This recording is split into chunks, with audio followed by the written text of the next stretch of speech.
Сәлеметсіздер ме, құрметті әріптестер. Бүгінгі біздің кейс тақырыбы ойлау қабілеттерін дамыту және сұрақ қою стратегиялары ЛОЦ және ХОЦ. Мен аты-жөнім Мыңбаева Майгүл Мекаевна, информатика мұғалімі. Оқытудың мақсаты оқушыларға білім беру ғана емес, сонымен бірге олардың ойлау қабілеттерін дамыту және белсендіру, оқушылардың білімді, дағдыны меңгеру үшін болашақта танымдық және тәжірибелік іс-әрекетке оқушыларды дайындау қажетті шарт болып табылады. Мұғалімдердің оқушылардың танымдық қабілеттерін дамыту үшін көптеген стратегиялар мен әдістер бар. Оларға дивергентті ойлау, проблеманы шешуге үйрету, оқуды үйрену, сыни тұрғыдан ойлау жатады. Мен өз сабақтарымда ойлауды дамыту үшін әртүрлі әдіс тәсілдерді пайдаланамын. Соның бірі KWL кестесі. Бұл оқушыларға кез келген тақырып беріледі, және бұл тақырып туралы оқушылар не білетіні туралы ойға түсіріп жазу керек. Мысалы, бірінші бағанда мен білемін, екінші бағанда мен нені білгім келеді, үшінші бағанда мен оқыдым деген сияқты үш сұраққа жауап береді. Бұл тапсырма ойлау қабілеттері еске түсіру, болжау, тілдік фокус, ескерту, болжау, тілдік дағдылар жазу және сөйлеу болып табылады. Келесі The Placement деп аталады. Яғни оқушыларға топта жұмыс істеуге арналған тапсырма. Оқушыларға берілген бір тақырып беріледі, немесе сұрақ. Әрбір оқушы өз парақшасында берілген сұраққа өз ойларын жазады да, кейін топта ақылдаса келіп, белгілі бір түйін ой шығарады да, ақ парақтың ортасына қарай жазады. Бұл ойлау қабілеттері еске түсіру, тілдік фокус, лексика, тілдік дағдылар жазу болып табылады. Келесі әдіс тәсілдерінің бірі Think, Pay, Share. Бұл іс-әрекетте алдымен оқушылардан сұрақты өз бетінше қарастыруды сұрайды. Содан кейін оларды жұппен, соңында бүкіл сыныппен бірге талқылауға мүмкіндік береді. Мұндай іс-шаралардың сәттілігі қойылған сұрақтардың сипатына байланысты болады.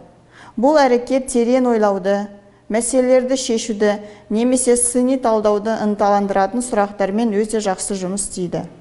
Топтық талқылаулар өте маңызды, өйткені оқушыларға өздерінің ой процестерін айтуға мүмкіндік береді. Блум таксономиясына сәйкес ойлау қабілетінің екі түрі бар: төменгі деңгейлі ойлау дағдылары және жоғары деңгейлі ойлау дағдылары.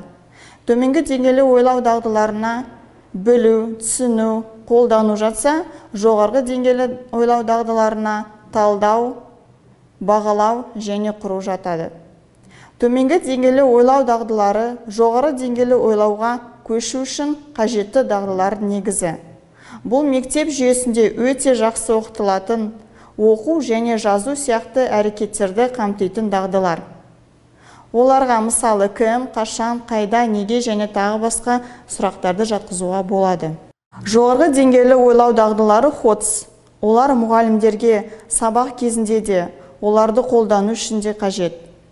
Оқушылар төменгі деңгейдегі ойлау дағдыларынан жоғары деңгейдегі ойлау дағдыларына ауысқан кезде, олар осы маңызды дағдыларға назар аудара бастайды. Оқушылардың креативті және сыни тұрғыдан ойлауға итермелейтін бірнеше сұрақтар бар. Мысалы, осыдан кейін не болуы мүмкін? Мүмкін болатын нәтижелері қалай көресің? Неге? Әңгімеде нені өзгертер едің? Мәселесінде не болды? Жағымды және жағымсыз жақтары қандай? Балама нұсқалары қандай? Сияқты сұрақтарды қоюға болады. Сұрақ қою стратегиясы. Сұрақ қою барлық сабақ уақытының 1/3 бөлігін құрайды. Мұғалімдер өз сұрақтарын мұқият жоспарлап, мұғалімдер сабақ басында ЛОЦ немесе ХОЦ сұрақтарды қолдану керек пе? Ойлау уақыты мәні қандай? Оқушыларға сынып алдында жауап бермес бұрын сұрақтарды жұпта талқылауға мүмкіндік берудің мәні неде? Жауап алудың ең жақсы әдісі қандай? Бүкіл сыныппен жауап беру, немесе қол көтеріп жауап беру, не жауап беру үшін оқушыны тағайындау. Оқушы дұрыс емес немесе толық емес жауап бергенде не істейсіз сияқты сұрақтарға мұғалім дайын болу керек. Назарларыңызға рахмет, сау болыңыздар.